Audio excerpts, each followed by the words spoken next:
당장 목을 쳐라. 저 계집은 나라를 망친 요부 장녹수의 딸이다. 역적의 씨를 말려 후환을 없애야 한다. 망나니의 칼춤이 시작되고 북소리가 형장을 뒤흔듭니다. 만삭의 몸으로 포승줄에 묶인 여인. 그녀가 피를 토하듯 절규합니다. 전하 제 목숨은 거두셔도 좋으나 제 뱃속의 아이와 서방님만은 제발 살려주십시오. 살기 등등한 신하들 사이에서 칼자루를 쥔 왕 중종. 형의 핏줄을 베어야만 자신의 왕좌를 지킬 수 있는 잔혹한 운명 앞에 그가 섭니다. 18년 전 핏빛으로 물든 밤 옷자락 뒤에 숨겨주었던 그 작은 아이가 이제 죽음을 목전에 두고 다시 나타났습니다. 왕이여 법을 집행하소서. 삼촌이여 혈육을 구하소서. 조선 역사상 가장 잔혹하고도 슬픈 딜레마. 과연 왕은 어떤 선택을 내렸을까요? 역사가 기록하지 못한 비운의 공주, 그 처절한 생존기가 지금 시작됩니다. 1506년 9월 2일 조선의 하늘이 뒤집히던 밤이었습니다. 칠흑 같은 어둠을 찢어발기는 붉은 횃불의 물결이 궁궐을 집어삼키고 폭군을 몰아내라는 함성이 지축을 흔들고 있습니다. 어제까지 전하라 칭송받던 연산군은 하루아침에 짐승만도 못한 패악의 군주로 전락했고 그의 그림자 아래서 부귀영화를 누리던 이들의 목숨은 파리 목숨보다 가벼워졌습니다. 성난 반정군들의 손에 머리채를 잡혀 끌려나가는 한 여인이 보입니다. 바로 당대 최고의 권력자였던 장녹수입니다. 화려했던 비단옷은 이미 찢겨나갔고 공포에 질린 얼굴로 비명을 지르면서도 그녀의 시선은 단 한 곳 자신의 처소 깊은 곳을 향해 고정되어 있습니다. 그녀가 피를 토하듯 절규합니다. 이놈들 내 몸엔 손을 댈지언정 그 방엔 들어가지 말라. 감히 누구의 처소라 생각하고 의학. 요사스러운 요부 같으니 내년이 낳은 씨앗까지 모조리 찾아내 씨를 말릴 것이다. 끌고 가라. 일국의 국모보다 더한 권세를 누렸던 여인 장녹수. 성난 백성들이 던진 기왓장과 돌무더기에 묻혀 그녀의 육신이 으깨어지던 그 마지막 순간에도 그녀는 눈을 감지 못했습니다. 자신의 피로 얼룩진 시야 너머 어미의 비명을 듣고 있을 방 안의 어린 딸을 생각했기 때문일 겁니다. 그것은 악녀의 최후가 아니었습니다. 그저 자식을 지키지 못한 어미의 처절한 지옥이었습니다. 자, 이제 시선을 난장판이 된 방 안으로 돌려보겠습니다. 깨진 도자기 조각들이 뒹구는 구석진 곳 화려한 병풍 뒤에 누군가 숨어 있습니다. 고작 4살배기 어린아이입니다. 입을 틀어막은 고사리 같은 두 손이 사시나무 떨듯 떨리고 있군요. 아비는 쫓겨났고 어미는 돌에 맞아 죽었습니다. 비단 강보에 쌓여 금지옥엽으로 자라난 옹주에게 세상은 하룻밤 사이에 완벽한 사륙의 현장이 되었습니다. 밖에서 들려오는 거친 군화 발자국 소리가 점점 가까워질수록 아이의 심장은 터질 듯 요동칩니다. 살려주세요. 말조차 배우지 못한 공포가 아이의 영혼을 갉아먹고 있습니다. 왕의 딸이라는 고귀한 신부는 이제 그녀를 죽음으로 내모는 가장 무거운 족쇄가 되어버렸습니다. 그때였습니다. 거칠게 방문이 박살나며 피 묻은 칼을 쥔 한 청년이 들어섭니다. 바로 반정의 주역 진성대군 훗날의 중종입니다. 형을 몰아내고 왕이 되어야 하는 그의 칼끝이 방 안을 겨눕니다. 거기 누구 있느냐? 대답은 없습니다. 진성대군은 천천히 병풍 쪽으로 다가갑니다. 덜덜 떨리는 병풍 자락을 그가 칼끝으로 걷어냅니다. 그곳에 세상에서 가장 겁에 질린 눈망울이 그를 올려다보고 있습니다. 형님을 꼭 빼닮은 조카입니다. 아이는 소리조차 내지 못한 채 입모양으로 살려달라 애원하고 대군의 눈동자가 거세게 흔들립니다. 칼을 쥔 손에 힘이 들어갑니다. 지금 이 아이를 베어야 합니다. 그래야 후환이 없다고 신하들은 말했습니다. 허나 대군의 눈에 들어온 것은 역적의 자식이 아니었습니다. 그저 살려달라 애원하는 제 피를 나눈 가여운 핏덩이였습니다. 찰나의 순간 차가운 이성이 무너지고 뜨거운 연민이 그의 가슴을 칩니다. 그때 밖에서 왁자지껄한 소리와 함께 반정군들이 몰려옵니다. 대군 마마 안에 누가 있사옵니까? 샅샅이 뒤져 씨를 말려야 하옵니다. 진성대군은 흠칫 놀라더니 본능적으로 자신의 넓은 도포 자락을 펼쳐 바들바들 떨고 있는 아이를 등 뒤로 감춥니다. 아이는 삼촌의 다리를 부여잡고 숨을 죽입니다. 문이 열리고 병사들이 들이닥칩니다. 마마 혹 숨어있는 쥐새끼라도 보셨습니까? 없다, 아무도 없다. 이미 다 도망친 모양이다. 허면 이 방을 태워버리겠사옵니다. 흔적을 지워야지요. 물러가라. 내 이곳을 직접 확인할 것이니 너희는 다른 곳을 뒤지라 하지 않았느냐. 어명이 될 말이다. 거역할 셈이냐? 왕이 될 자의 첫 번째 명령은 역설적이게도 거짓말이었습니다. 그 거짓말 하나가 역사의 물줄기를 비틀었습니다. 화염에 휩싸인 궁궐 모두가 죽고 죽이는 아수라장 속에서 진성대군은 옷자락 속에 숨죽인 작은 생명을 느끼며 입술을 깨물었습니다. 미안하다. 내 너를 왕의 딸로는 살게 할 수 없으나 목숨만은 부지하게 해주마. 그날 밤 조선왕 조실록에서 이름이 지워진 아이. 가장 높은 곳에서 가장 낮은 곳으로 추락한 4살 공주의 잔혹하고도 아름다운 생존기는 바로 이 핏빛 거짓말에서부터 시작되었습니다. 천하가 등을 돌린 역적의 딸. 자신을 숨겨준 왕조차 적으로 돌려야 했던 목숨을 건 금지된 사랑. 과연 그녀는 핏줄의 굴레를 벗고 살아남을 수 있을까요? 오늘 이야기 시작하기 전에 구독과 좋아요를 눌러주세요. 그럼 이야기 시작하겠습니다. 그날 밤 이후 조선의 역사에서 이영수라는 이름은 철저히 지워졌습니다. 왕실의 족보인 선원록에는 붉은 먹줄이 그어졌고 한때 공주라 불리던 아이는 사망자로 처리되어 서류상으로 이 세상에 없는 존재가 되었습니다. 화려한 비단옷 대신 거친 삼배옷이 입혀진 아이는 늦은 밤 은밀하게 궁궐 뒷문을 빠져나와 인적이 드문 깊은 산속 암자로 보내졌습니다. 그녀를 맡은 것은 과거 장녹수의 밑에서 일했던 늙은 상궁이었습니다. 그녀는 떨고 있는 아이의 어깨를 잡고 서리빨처럼 차가운 목소리로 말합니다. 잘 들으시오 아기씨. 아니구나. 지금 이 순간부터 내 부모는 죽었다. 너는 왕의 딸도 아니고 귀한 옹주도 아니다. 너는 그저 부모 없이 자란 천한 계집종분이다. 알겠느냐? 입을 번긋해서 내가 누구인지 발설하는 날에는 너뿐만 아니라 나 그리고 우리를 숨겨준 분까지 모두 죽는다. 죽고 싶지 않다면 잊거라. 내 이름도 내 부모의 얼굴도 싹 다 잊어야 산다. 내 살배기 아이가 감당하기엔 너무나 가혹한 형벌이었습니다. 아이는 울음조차 터뜨리지 못한 채 고개를 끄덕였습니다. 그날부터 공주 영수는 죽고 노비분이의 삶이 시작되었습니다. 세월은 무심하게 흘러 강산이 한 번 변한다는 10년이 지났습니다. 궁궐의 연회장 대신 차가운 계곡물에 손을 담그고 비단 이불 대신 집단을 깔고 자는 살. 매일 밤 꿈속에서는 피를 흘리는 어머니가 나타나 목을 조르는 악몽이 반복되었지만 분이는 비명조차 지르지 않고 눈을 뜨는 법을 배웠습니다.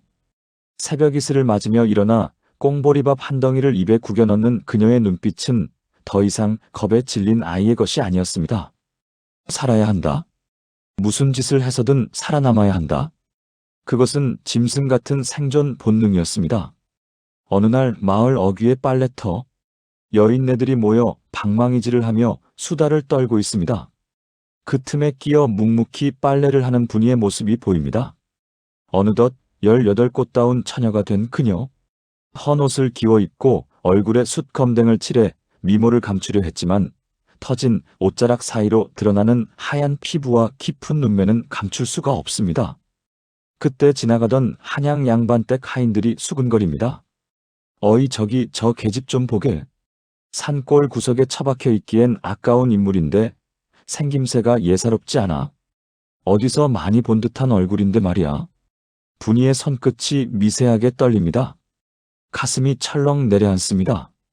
자신의 얼굴이 커 갈수록 죽은 어머니 장녹수를 빼닮아가고 있다는 사실을 그녀 스스로가 가장 잘 알고 있었기 때문입니다. 사람들은 그녀의 얼굴에서 나라를 망친 요부의 그림자를 봅니다. 분이는 황급히 고개를 숙이고 빨래 바구니를 챙겨 자리를 피하려 합니다. 하지만 짓궂은 사내 하나가 앞을 가로막습니다. 이복에 얼굴 좀 들고 다니지 그러냐?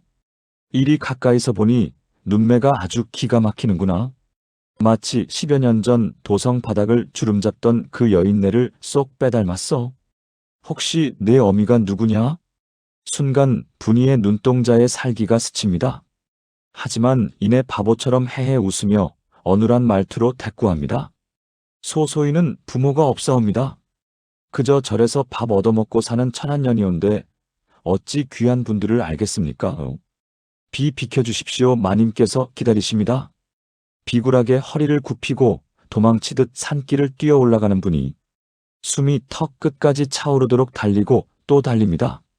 안전한 암자 뒤편 숲속에 다다라서야 그녀는 참았던 숨을 토해냅니다. 바닥에 주저앉아 냇물에 비친 자신의 얼굴을 들여다봅니다. 저주스러웠습니다.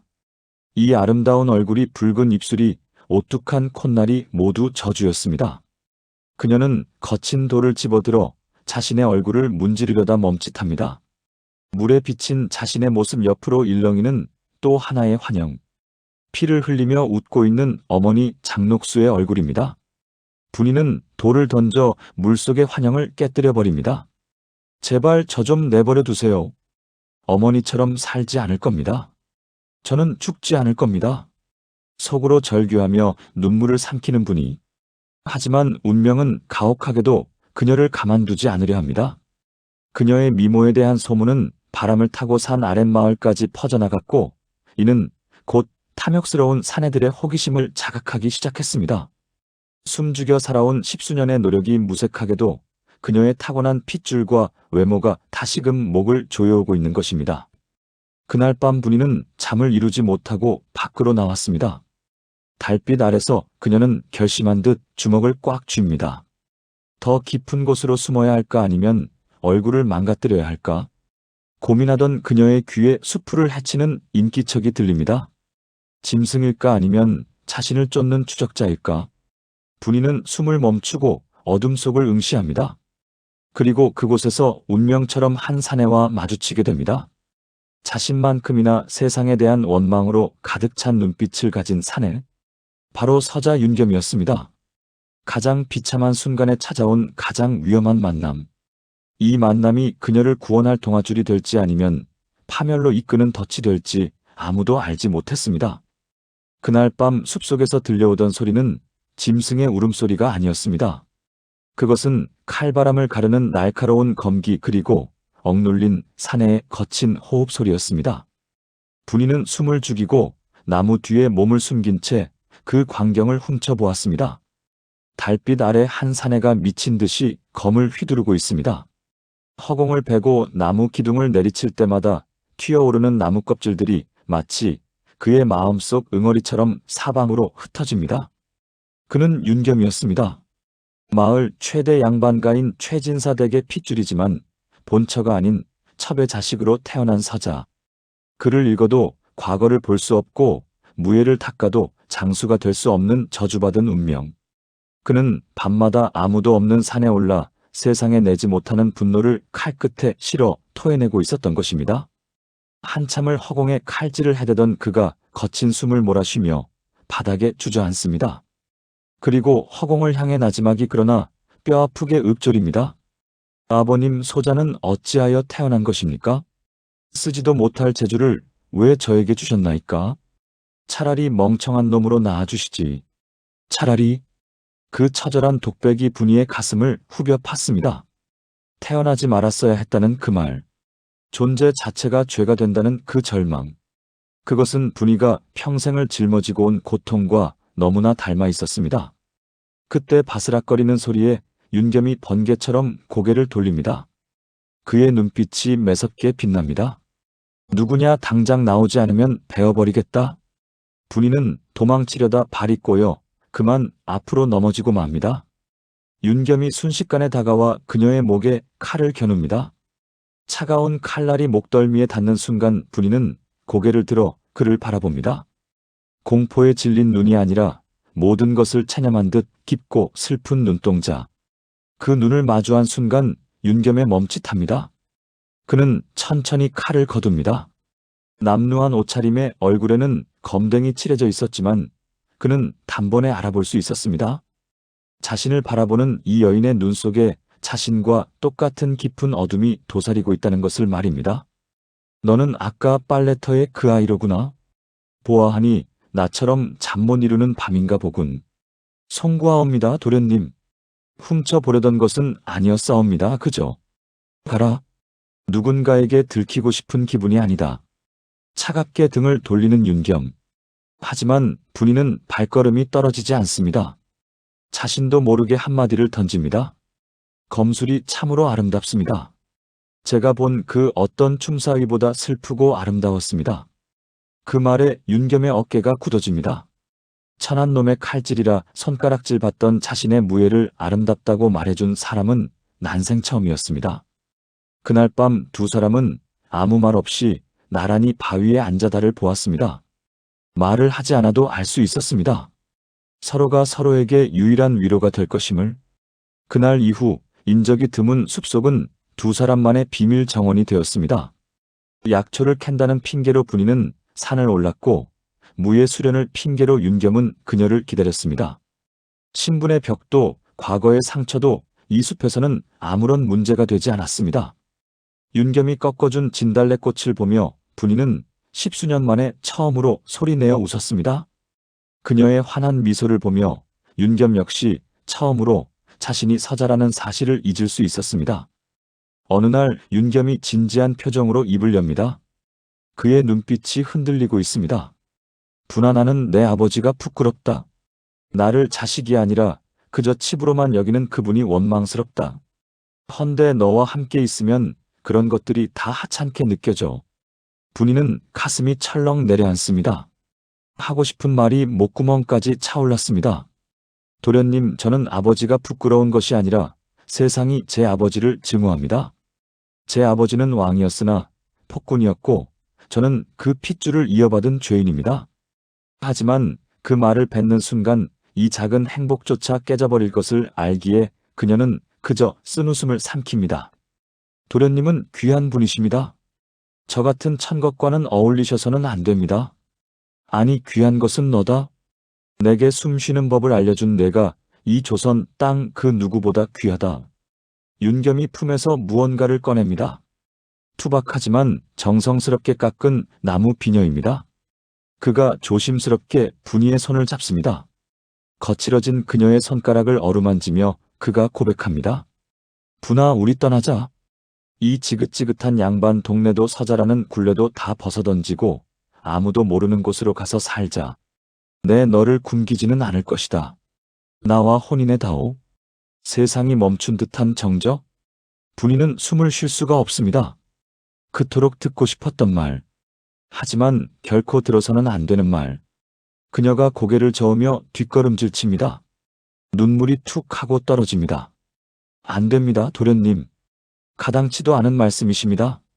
어째서냐, 신분 때문이라면 나는 상관없다. 제가 상관 있습니다.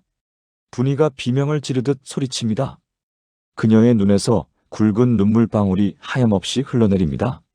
만약 자신이 연산군의 딸이라는 것이 밝혀지면 자신을 사랑한 죄로 윤겸마저 역적으로 몰려 죽게 될 것입니다. 사랑하기 때문에 그를 밀어내야만 합니다. 그것이 어미가 죽어가며 남긴 저주 같은 운명이었습니다.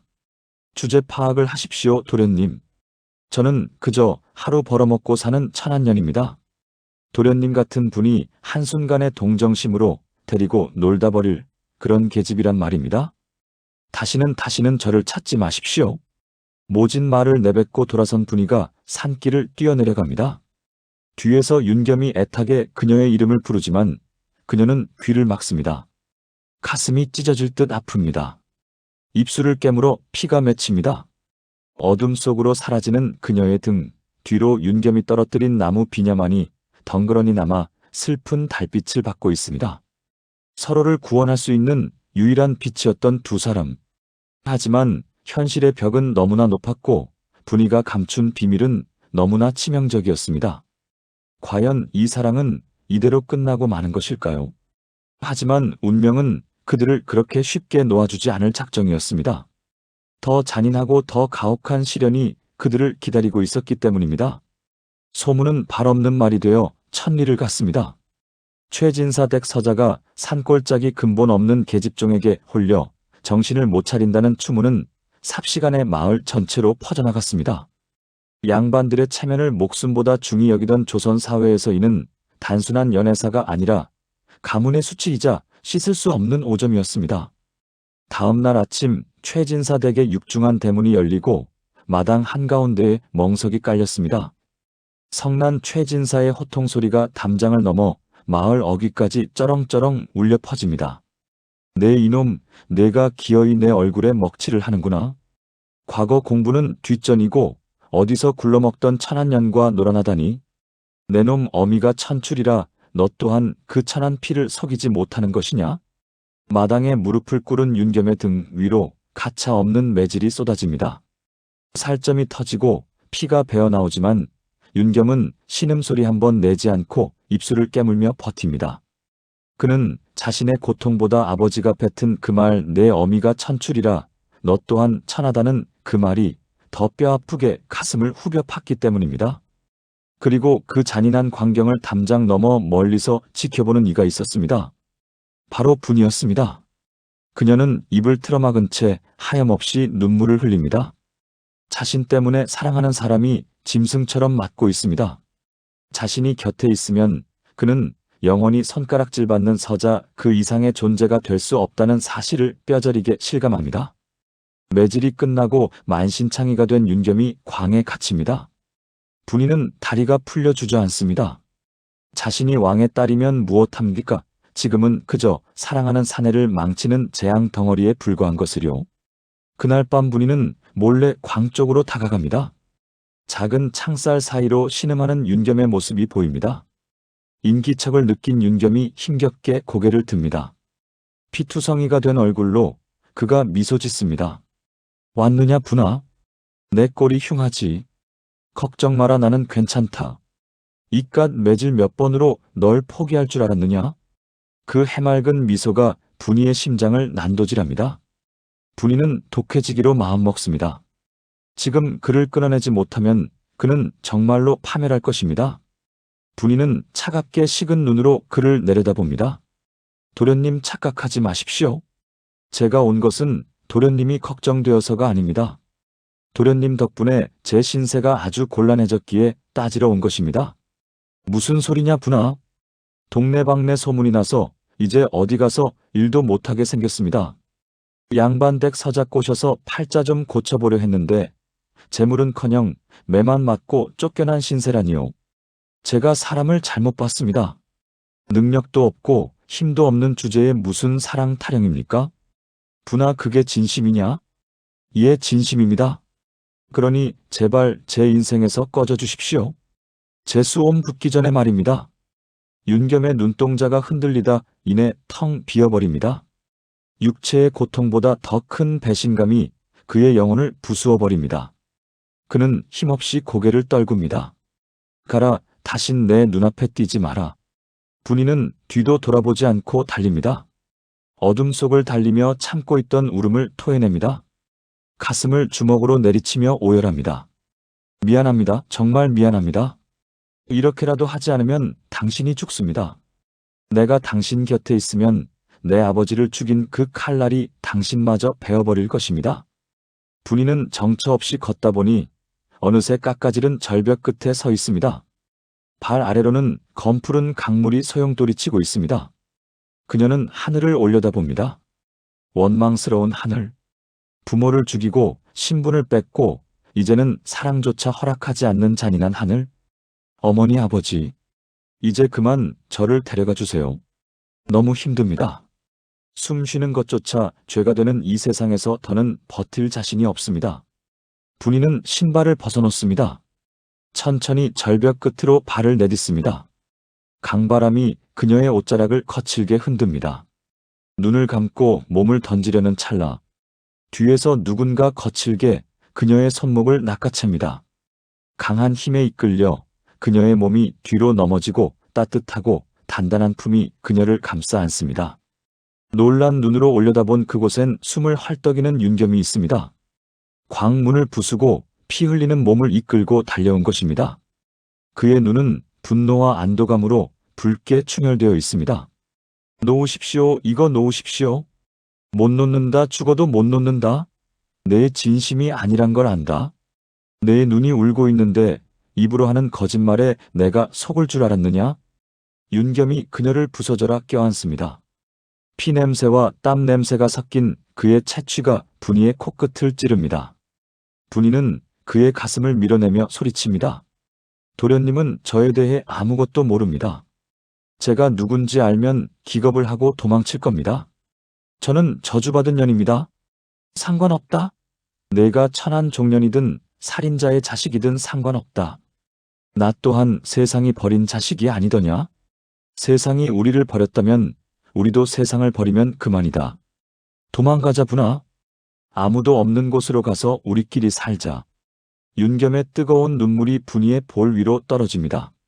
그 눈물이 분이의 얼어붙은 마음을 녹여내립니다. 참았던 설움이 댐이 터지듯 터져나옵니다. 분이는 윤겸의 옷자락을 꽉 움켜쥐고 아이처럼 엉엉 웁니다. 절벽 끝에서 두 사람은 서로를 붙잡고 한참을 울었습니다. 그날 밤 두 사람은 다시는 놓지 않을 손을 잡고 산을 내려왔습니다. 하지만 그들은 몰랐습니다. 윤겸이 말한 살인자의 자식이라는 비유가 아닌 끔찍한 현실이라는 것을. 그리고 그들이 선택한 도피가 조선 팔도를 뒤집어 놓을 거대한 파란의 시작이라는 것을 말입니다. 달빛조차 숨죽인 깊은 산속 폐허가 된 암자. 세상으로부터 도망친 두 남녀가 거친 숨을 몰아쉬며 서로에게 기대어 앉아 있습니다. 모닥불 타닥거리는 소리가 정막을 깹니다. 윤겸은 지친 분이의 어깨를 감싸주며 따뜻한 눈길을 보냅니다. 하지만 분이의 시선은 모닥불의 붉은 불꽃에 고정된 채 움직일 줄을 모릅니다. 일렁이는 불길. 그 붉은 춤사위 속에서 분이는 십수년 전 억지로 묻어두었던 지옥을 다시 마주합니다. 그녀의 눈앞에서 모닥불이 거대한 화마로 변해 궁궐을 집어삼키기 시작합니다. 귀를 찢는 듯한 비명소리, 살려달라 애원하는 궁녀들의 목소리, 그리고 그 불길 한가운데서 춤을 추고 있는 한 여인. 바로 어머니 장녹수입니다. 화려한 당의를 입고 피눈물을 흘리며 춤을 추는 어머니의 모습이 불꽃 위로 오버랩됩니다. 분이는 발작하듯 몸을 떱니다. 윤겸이 놀라 그녀의 손을 잡으려 하자 분이는 소스라치게 놀라며 손을 뿌리칩니다. 오지마, 오지 마세요. 피가 묻습니다. 제 몸에 닿으면 당신도 죽습니다. 분아, 정신 차려라. 나다 윤겸이다. 여기는 지옥이 아니야. 윤겸이 그녀를 와락 끌어안습니다. 그의 단단한 가슴이 분이의 요동치는 심장을 눌러줍니다. 윤겸의 체온이 전해지자 환영은 서서히 사라지고 다시 고요한 산사의 밤이 찾아옵니다. 분이는 거친 숨을 고르며 윤겸의 품에서 흐느낍니다. 그때 그녀의 머릿속에 또 다른 기억 하나가 스쳐 지나갑니다. 폭군이라 불렸던 아버지 연산군. 세상은 그를 미치광이라 욕했지만 어린 영수에게만은 세상 그 누구보다 따뜻했던 아버지였습니다. 술에 취해 비틀거리면서도 어린 딸을 무릎에 앉히고 골룡포 자락으로 감싸주던 그 온기. 마지막 순간 죽음이 임박했음을 직감한 어머니가 어린 딸의 귀에 속삭였던 유언이 생생하게 되살아납니다. 영수야, 살아라. 무슨 짓을 해서든 살아남아라. 내가 살아있는 것이 곧 우리의 복수이고 내가 행복해지는 것이 곧 이 어미의 승리다. 분이는 눈물을 닦아내며 고개를 듭니다. 그녀의 눈빛이 달라져 있습니다. 두려움에 떨던 아이의 눈이 아니라 운명과 맞서 싸우기로 결심한 여인의 눈입니다. 그래요, 어머니, 아버지. 저는 더 이상 도망치지 않겠습니다. 이 사람을 사랑하는 것이 죄라면 기꺼이 그 벌을 받겠습니다. 하지만 지금 이 순간만큼은 그 누구의 딸도 아닌 그저 한 사내의 여인으로 살겠습니다. 분이는 떨리는 손으로 윤겸의 뺨을 어루만집니다. 서방님. 윤겸의 눈이 커집니다. 분이가 옅은 미소를 지으며 다시 한번 부릅니다. 서방님, 저와 혼인해 주시겠습니까? 가진 것도 없고 이름조차 거짓인 저라도 괜찮으시다면 저를 아내로 맞아주시겠습니까? 윤겸은 대답 대신 분이의 손을 잡고 밖으로 나갑니다. 달빛이 쏟아지는 마당 한가운데 깨끗한 정화수 한 그릇이 놓여 있습니다. 하객도 주례도 축복도 없는 초라한 결혼식. 하지만 두 사람에게는 그 어떤 왕실의 혼례보다 성스럽고 엄숙한 순간입니다. 두 사람은 나란히 서서 달을 향해 그리고 서로를 향해 절을 올립니다. 맞절을 하는 두 사람의 그림자가 하나로 포개집니다. 나 윤겸은 하늘과 땅을 두고 맹세합니다. 검은 머리가 팥뿌리가 될 때까지 아니 죽어서 흙으로 돌아가는 그 순간까지 그대를 지키고 사랑하겠습니다. 내 목숨이 붙어있는 한 그대 눈에 눈물 흐를 일은 없을 것입니다. 나분이는 맹세합니다. 비록 세상이 우리를 버렸을지라도 저는 서방님을 버리지 않겠습니다. 가난도 고통도 죽음조차도 우리를 갈라놓지 못할 것입니다. 당신이 가는 길이 곧 제가 가는 길입니다. 정화수를 나눠 마시는 두 사람. 차가운 물이 목을 타고 넘어가며 뜨거운 눈물과 섞입니다. 윤겸이 분이를 조심스럽게 안아 올립니다. 낡은 암자의 작은 방 안촛불 하나가 일렁입니다. 그날 밤 역적의 딸과 천대받는 서자는 세상에서 가장 완전한 하나가 되었습니다. 밖에는 다시 차가운 바람이 불기 시작했지만 두 사람이 잠든 방 안만큼은 봄날처럼 따스했습니다. 하지만 그들은 알지 못했습니다. 이 평화가 폭풍 전야의 고요함이었다는 것을. 산 아래 마을에서는 이미 현상금이 걸린 방이 붙기 시작했고 탐욕의 눈이 먼 밀고자들의 발자국 소리가 서서히 이 깊은 산속을 향해 다가오고 있다는 사실을 말입니다. 행복을 맹세한 그 입술이 마르기도 전에 잔혹한 운명의 수레바퀴는 다시 구르기 시작했습니다. 산속의 시간은 속절없이 흘러 어느덧 1년이 지났습니다. 분이는 부른 배를 어루만지며 툇마루에 앉아 바느질을 하고 있습니다. 그녀의 뱃속에는 두 사람의 사랑의 결실인 새 생명이 자라고 있습니다. 밭을 갈고 돌아온 윤겸이 땀을 닦으며 들어와 분이의 배에 귀를 갖다 댑니다. 태동을 느낀 두 사람의 얼굴에 세상을 다 가진 듯한 미소가 번집니다. 왕의 딸도 아니고 서자도 아닌 그저 평범한 부모가 된다는 설렘. 하지만 그 평화는 거기까지였습니다. 멀리서 들려오는 말발굽 소리가 땅을 울리기 시작합니다. 하나 둘이 아닙니다. 수십 필의 군마가 일으키는 흙먼지가 산 아래서부터 무서운 속도로 피어오릅니다. 윤겸이 본능적으로 낯을 쥐고 분이를 등 뒤로 숨깁니다. 곧이어 관군들이 들이닥쳐 초가집을 포위합니다. 그들의 선두에는 날카로운 눈매의 금부도사가 서 있습니다. 그가 종이 한 장을 펼쳐듭니다. 현상 수배 전단입니다. 이곳에 역적의 잔당이 숨어 있다는 첩보가 들어왔다. 계집의 얼굴을 확인하라. 윤겸이 고함을 치며 저항합니다. 무슨 짓들이시오? 여기는 그저 화전민이 사는 곳이오. 당장 물러가시오. 윤겸이 낯을 휘두르며 관군들에게 달려들지만 중과부적입니다. 순식간에 병사들의 창자루에 맞아 바닥에 처박히고 맙니다. 서방님, 분이가 비명을 지르며 뛰어나오다 금부도사에게 머리채를 잡힙니다. 도사가 분이의 얼굴을 거칠게 들어올립니다. 순간 도사의 눈이 커집니다. 그는 전율하듯 입꼬리를 비틀어 올립니다. 그가 기억하는 10여 년 전의 얼굴. 요부 장록수의 얼굴이 눈앞의 여인에게서 소름 끼치도록 똑같이 겹쳐 보였기 때문입니다. 찾았다. 반정 때 사라진 연산군의 핏줄이 여기 숨어 있었구나. 이 눈매 이독한 기운. 틀림없는 장록수의 딸년이다. 피투성이가 되어 바닥에 쓰러진 윤겸의 귀에 그 말이 천둥처럼 꽂힙니다. 연산군의 핏줄. 장록수의 딸. 윤겸은 믿을 수 없다는 눈으로 분이를 바라봅니다. 분이는 고개를 저으며 눈물을 흘리지만 그것은 부정이 아니라 미안함의 눈물입니다. 그녀의 침묵이 모든 것을 말해주고 있었습니다. 금부도사가 소리칩니다. 역적의 씨를 잉태한 죄인이다. 당장 포박하여 한양으로 압송하라. 저 사내 놈도 역적을 은닉한 죄를 물어 함께 끌고 가라. 임신한 몸으로 포승줄에 묶인 분이와 짐승처럼 끌려가는 윤겸. 그들의 뒤로 행복했던 초가집이 관군이 지른 불길에 휩싸여 타오릅니다. 두 사람의 낙오는 잿더미가 되었습니다. 압송 행렬은 며칠 밤낮을 걸어 한양에 도착했습니다. 소문은 삽시간에 도성 전체로 퍼졌습니다. 연산군의 딸이 살아있다더라. 장록수를 빼닮은 요물이 잡혀왔다더라. 백성들이 길가로 몰려나와 돌을 던집니다. 죄인 수레에 갇힌 분이는 날아오는 돌을 온몸으로 맞으면서도 배를 감싸 안고 웅크립니다. 죽은 어미가 겪었던 그 수모를 딸이 그대로 겪고 있는 것입니다. 소식은 곧장 궁궐로 들어갔습니다. 편전은 벌집을 쑤신 듯 발칵 뒤집혔습니다. 대신들이 앞다투어 엎드려 고함을 칩니다. 전하, 이는 하늘이 내린 기회이옵니다. 살려두면 훗날 반드시 화근이 될 것이옵니다. 당장 참수하여 역적의 씨를 말리시옵소서. 아니되옵니다. 거열형에 처하여 본보기를 보이소서. 용상에 앉은 중종의 얼굴이 하얗게 질려 있습니다. 그가 십수년 전 자신의 옷자락 뒤에 숨겨주었던 그 작은 아이.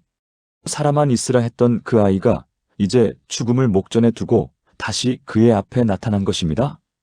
중종은 떨리는 손으로 상소문을 움켜쥡니다.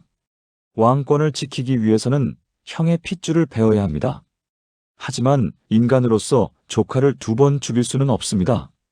게다가 그 아이는 지금 뱃속에 생명까지 품고 있습니다. 그날 밤 중종은 내관 하나만 대동한 채 은밀히 의금부 감옥을 찾습니다.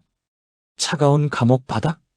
만삭의 몸으로 쓰러져 있는 분이와 피떡이 된 채 그녀를 지키려 안간힘을 쓰는 윤겸. 횃불 아래 드러난 참혹한 광경에 중종의 발걸음이 멈춥니다. 인기척에 분이가 힘겹게 눈을 뜹니다. 그녀의 눈이 중종과 마주칩니다.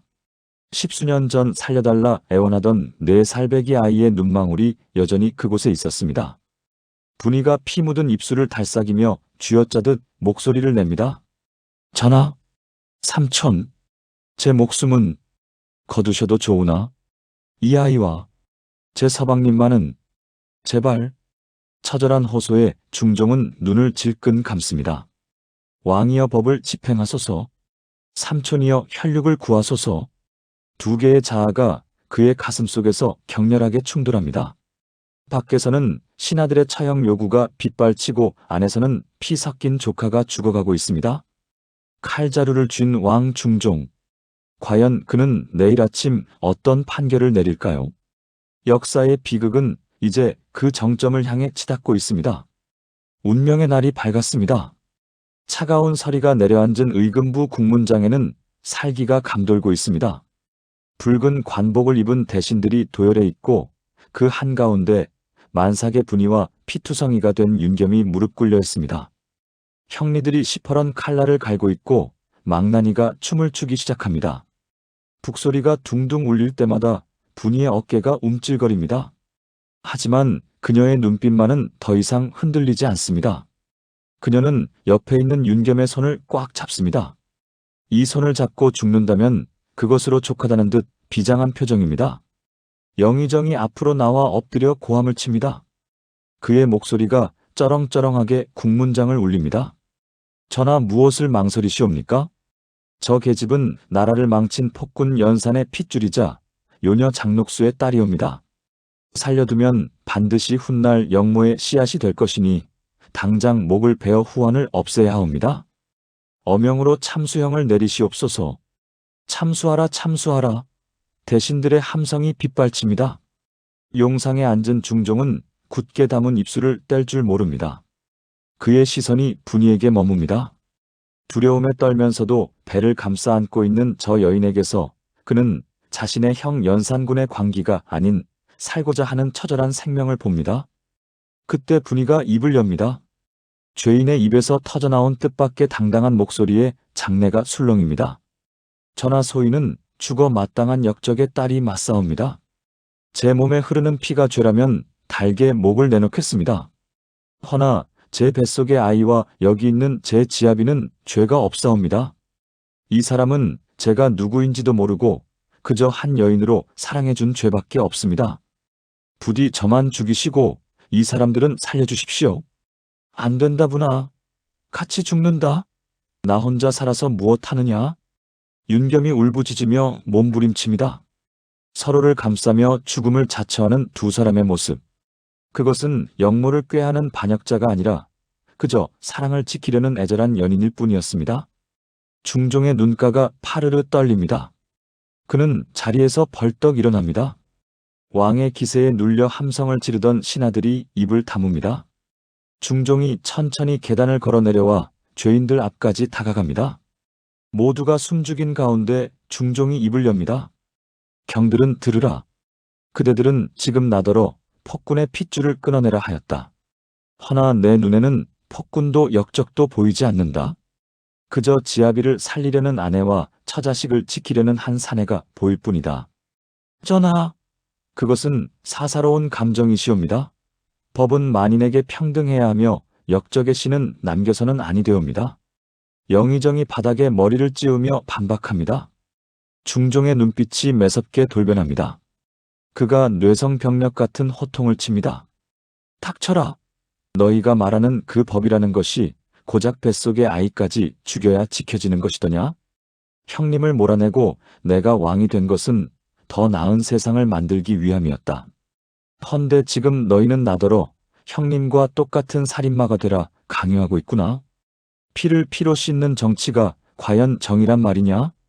중종의 일갈에 장내는 찬물을 끼얹은 듯 고요해집니다. 중종은 다시 분위를 내려다봅니다. 그리고 나직하지만 단호한 목소리로 판결을 내립니다. 역사를 뒤집는 충격적인 선언이었습니다. 내 오늘부로 판결한다. 역적 연산군의 딸 이영수는 이미 18년 전 반정의 밤에 죽었다. 그날 밤 궁궐의 화재 속에서 잿더미가 되어 사라졌느니라. 지금 너희 눈앞에 있는 이 여인은 그저 산골에서 나고 자란 천한 무지렁이 분일 뿐이다. 죽은 자를 또다시 죽일 수는 없는 법. 이에 이들을 방면한다. 전전하, 아니되옵니다. 통촉하여 주시옵소서. 신하들이 경악하며 반대하지만 중종은 손을 들어 제지합니다. 그는 뒤돌아서며 내관에게 은밀한 눈짓을 보냅니다. 그것은 단순한 방면이 아니었습니다. 세상에서 완벽하게 사라지게 하라는 왕의 마지막 배려였습니다. 단 이들은 죄가 없으나 민심을 어지럽힌 죄를 물어 세상 밖으로 추방한다. 이 시간 이후로 조선 땅 어디에서도 이들의 이름을 입에 올리는 자는 엄벌에 처할 것이다. 기록을 지우라. 이들은 처음부터 존재하지 않았던 것이다. 중종은 다시 용상으로 걸어 올라갑니다. 그의 뒷모습이 전보다 훨씬 고독해 보입니다. 왕권을 위협할 수 있는 불씨를 살려두는 것은 정치적으로 자살행위나 다름없습니다. 하지만 그는 왕이기 이전의 한 인간이기를 택했습니다. 포승줄이 풀리고 분이와 윤겸은 바닥에 주저앉아 오열합니다. 그것은 생활의 기쁨이자 자신들을 위해 엄청난 정치적 부담을 짊어진 왕에 대한 감사의 눈물이었습니다. 그날 밤 옥문이 열리고 두 사람은 은밀히 준비된 나룻배에 오릅니다. 어둠 속에서 배가 강물을 가르며 멀어집니다. 멀리 보이는 궁궐을 향해 분이는 큰 절을 올립니다. 삼촌이자 왕이었던 중종이 있는 곳. 피비린내 나는 역사 속에서 유일하게 피어난 인간애가 그들을 살렸습니다. 이제 그들은 이름도 없고 족보도 없는 유령이 되어 세상의 끝으로 향합니다. 하지만 그들의 표정은 그 어느 때보다 밝습니다. 죽음의 문턱을 넘어선 그들에게 남은 것은 오직 살아있다는 축복과 서로를 향한 사랑뿐이기 때문입니다. 이제 이야기는 마지막 장을 향해 갑니다. 역사의 뒤안길로 사라진 그들은 과연 어떤 삶을 살았을까요? 강산이 2번 바뀌고도 남을 세월이 흘렀습니다. 지도에도 나오지 않는 남해의 이름 모를 작은 섬. 해풍에 잘 익은 보리밭이 황금빛으로 물결치고 그 사이로 아이들의 해맑은 웃음소리가 들려옵니다. 새하얀 머리카락이 희끗희끗해진 중년의 사내가 밭일을 하다 허리를 펴니다. 윤겸입니다. 그의 얼굴에는 더 이상 서자의 울분도 도망자의 불안도 없습니다. 그저 흙냄새 배인 촌부의 넉넉한 미소만이 자리 잡고 있습니다. 그에게 다가와 새참을 건네는 여인. 눈가에 주름이 잡혔지만 여전히 고운 자태를 간직한 분입니다. 두 사람은 땀 닦을 수건을 나눴으며 서로를 바라보고 웃습니다. 말 한마디 없어도 통하는 깊은 신뢰와 사랑. 그것은 권력의 정점에서도 맛보지 못할 평온함이었습니다. 저녁이 되고 온 식구가 둥근 밥상에 둘러앉습니다. 김이 모락모락 나는 보리밥과 갓 잡은 생선 한 토막. 화려한 수라상은 아니지만 세상에서 가장 맛있는 저녁 식사입니다. 아이들이 생선살을 발라달라 보채고 윤겸이 허허 웃으며 생선을 발라 밥숟가락 위에 얹어줍니다. 그 평범한 풍경을 바라보던 분이의 눈시울이 붉어집니다. 그녀는 문득 밥상 너머 먼 허공을 응시합니다. 그녀의 시선이 닿은 곳은 수평선 넘어 보이지 않는 한양 땅, 그리고 기억 속의 아버지 연산군과 어머니 장녹수입니다. 비로소 그녀는 깨닫습니다. 권력에 미쳐 폭주하던 아버지도 탐욕에 눈멀었던 어머니도 결국 마지막 순간에 간절히 원했던 것은 천하를 호령하는 옥좌가 아니었음을 말입니다. 어쩌면 그들은 자신의 목숨을 바쳐서라도 딸에게 이 소박한 저녁 밥상 하나를 차려주고 싶었던 것이 아닐까요? 부모의 피 묻은 희생 위에서 피어난 꽃. 그것이 바로 지금의 자신이라는 것을 분이는 이제 압니다. 그날 밤 분이는 잠든 아이들의 얼굴을 쓰다듬으며 윤겸에게 나직이 말합니다. 서방님, 저는 이제 더 이상 아버지가 부끄럽지 않습니다. 그분들은 실패한 왕과 요부로 기록되었지만 저에게는 목숨 걸고 자식을 지킨 부모님이십니다.